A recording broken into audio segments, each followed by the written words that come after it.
Hey, today we're going to talk about 7.5 indoor air pollutants. So take a moment, check out the enduring understanding, look at the learning objectives, pause the video, review the essential knowledge, and set up your Cornell notes.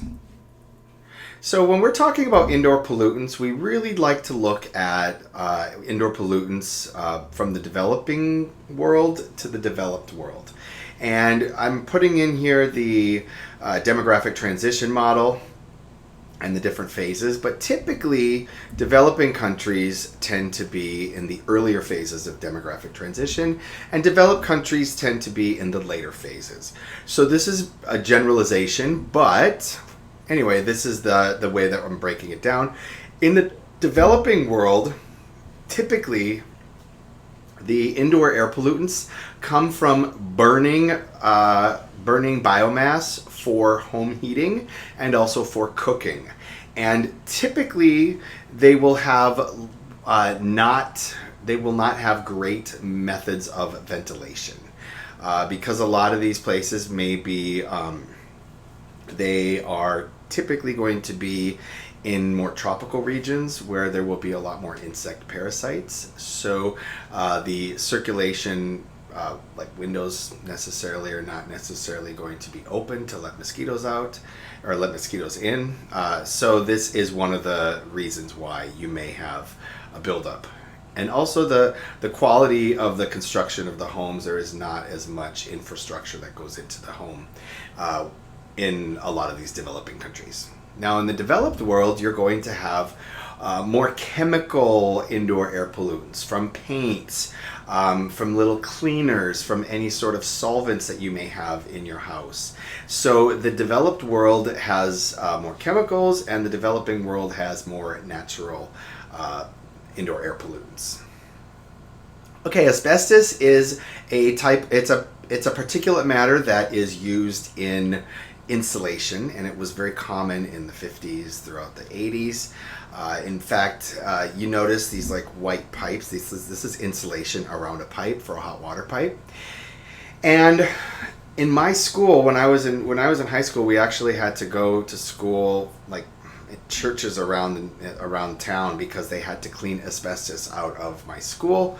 In a lot of old buildings, there is asbestos that was used 50 years ago for insulation purposes, and it actually isn't damaging if you do not disturb it. Once it's disturbed, these asbestos particles become airborne, and they're very fine particulates, and you breathe them in and they can lead to lung cancer. A lot of these you see like a lot of the lawyer commercials on TV, and they talk about diseases, lung cancer that is caused by asbestos. Pay attention next time you see it on TV. Carbon monoxide is a very big problem, and this is a problem in both the developed and the developing world. In the developing world, it comes from cooking indoors and heating indoors. And in the developed world, it can come from improper ventilation with gas, like your cooking gas. Remember that carbon monoxide comes normally when you have combustion. You have carbon plus oxygen will yield carbon dioxide. But the incomplete combustion of organic material can lead to carbon monoxide. And that can build up inside the home if you do not have adequate ventilation. In the United States, we typically have carbon monoxide detectors that will go off if you have an increase of carbon monoxide. Again, carbon monoxide is a lot more common in the developing world because of the use of biomass and the combustion of this biomass indoors. It will lead to death, because what happens is it can impact your lungs, but it impacts the inability for the oxygen that comes into your lungs. That oxygen does not bind with the blood, because the hemoglobin in the blood, the hemoglobin is the protein that attracts oxygen. The hemoglobin attracts the carbon monoxide better than it attracts the oxygen. So your blood is bringing carbon monoxide around to the cells, not oxygen. You get lightheaded, you pass out, you end up dying. Volatile organic compounds, we've talked about these a few times, but in the homes, they typically could include adhesives from furniture, from carpets, from any sealant chemicals. If you've ever had any new furniture or any new carpeting put in or anything that's new, I don't know. People really don't have carpet a lot. I haven't seen a lot of carpet in New York, but that's just that smell of a brand new carpet, a brand new rug. Like that is the adhesive has volatile organic compounds. Cleaning supplies, very common, volatile organic compounds commonly found. And also in formaldehyde. And formaldehyde, you might not know what that is, but if you've ever dissected a frog, the frogs are stored in formalin, which is, a modified form of formaldehyde. But basically in the home, any sort of building materials, if you've ever had that particle board, and particle board is when you have a whole bunch of wood chipped together and made into like a flat sheet of wood. Also, any of that IKEA type furniture where it's kind of like, looks like it's not real wood, it's kind of compressed, and the glues and the materials they use to bind that wood contain formaldehyde. And for humans, it's an eye irritant, and it can also make asthma worse. So if you have, it's not going to necessarily cause asthma, but it's going to make asthma a lot worse in individuals that suffer from it. Another one, and this is a big one, is radon. And radon is a noble gas. It is on the periodic table. I think it's number 86. It's in the bottom right corner. And radon is radioactive. But radon comes from uranium, the breakdown of uranium deep within the bedrock. And if the bedrock contains granite, the chances are really high that it will have radon that is coming up from it. And radon occurs naturally. There's really not much you can do to prevent it, because this radon is the breakdown of uranium, the natural radioactive decay of uranium releases radon, and that radon comes up into your home. It will lead to lung cancer. But one thing you can do is you can improve the ventilation in your home. So you want to make sure that you seal the cracks in the basement, you seal up the cracks in the foundation, because the radon will come in through these cracks. So seal up the cracks in the cement if you have like cracks in basement. Also seal up any seams, like where the floor and the wall meet. Like you want to seal everything up so the radon is not coming up through the bottom. And if it does, you want to make sure you have adequate ventilation to dissipate that radon and move it outside. And finally, we have lead, and lead is common there's a glaze that is used on pottery. Lead pipes are very common. Lead paint is also very common in the home. And it's like, why would anyone eat lead paint? Well, if literally small children will eat it because it might be flaking off in older homes, especially older apartments in New York. Might have lead paint underneath the non-lead paint.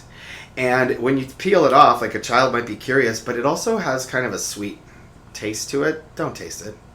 I read that online. I don't know. I haven't ever tasted it, but don't find out yourself. But a child, is curious. Oh, what's this? And then they start eating it, and then they start eating lead paint. And what happens? Hugely neurological damage in humans, and that is especially a problem for young children because their brains are still developing.